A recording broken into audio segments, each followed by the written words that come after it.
Bonjour, je m'appelle Nathalie, j'ai 55 ans, je suis maman de 12 enfants âgés de 34 à 11 ans. J'ai deux passions dans la vie, la cuisine et les robots ménagers. On m'a proposé de tester le Cookéo Touch Mini avec une cuve pour 2 personnes. Donc je vais vous donner mon ressenti en fait sur ce robot. Je vais vous montrer les différents éléments qui constituent votre Cookéo Touch.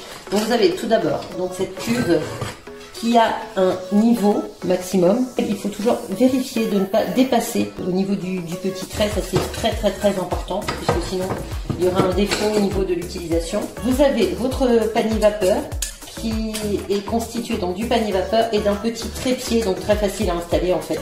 Vous posez ce petit panier vapeur dans la cuve, donc systématiquement lorsque vous avez des aliments à cuisiner en vapeur, vous mettez de l'eau dans la cuve, une certaine quantité selon l'aliment, vous refermez la cuve.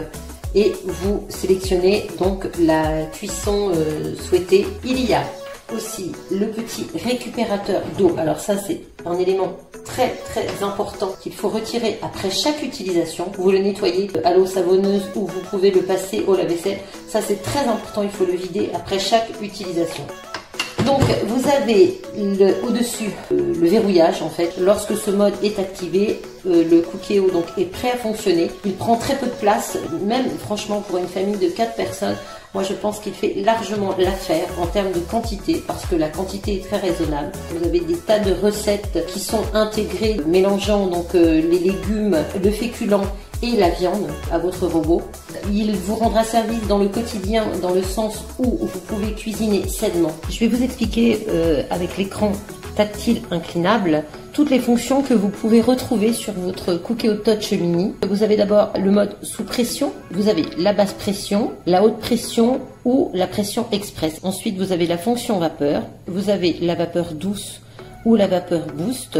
Ensuite, vous avez le mode rissolage. Alors, ensuite, vous avez la fonction mijotage. Vous avez le mijotage doux, le mijotage moyen, vous avez le fort.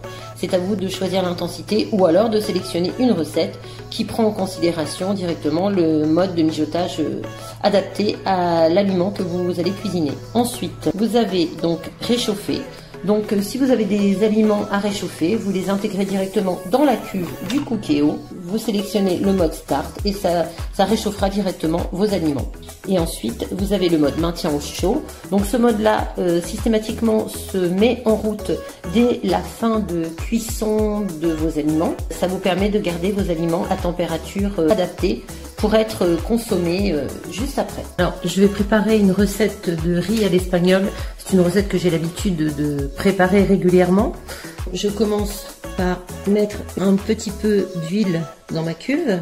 J'y ajoute mes petites échalotes. Maintenant, je sélectionne Start. Donc, le préchauffage est en cours. Donc, lorsque ça commence à rissoler, vous pouvez ajouter les poivrons.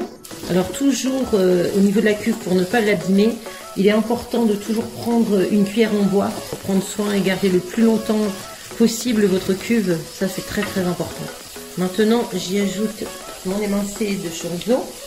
Lorsque le tout commence à vraiment bien rissoler, vous pourrez ajouter vos dés de poulet. Donc là, mes filets de poulet sont bientôt suffisamment rissolés. Je vais stopper la cuisson. On me demande si oui, je veux arrêter la cuisson. Donc oui, arrêter. Je retourne en arrière et je sélectionne un mode sous pression. Pour cette fois-ci, ce sera haute pression.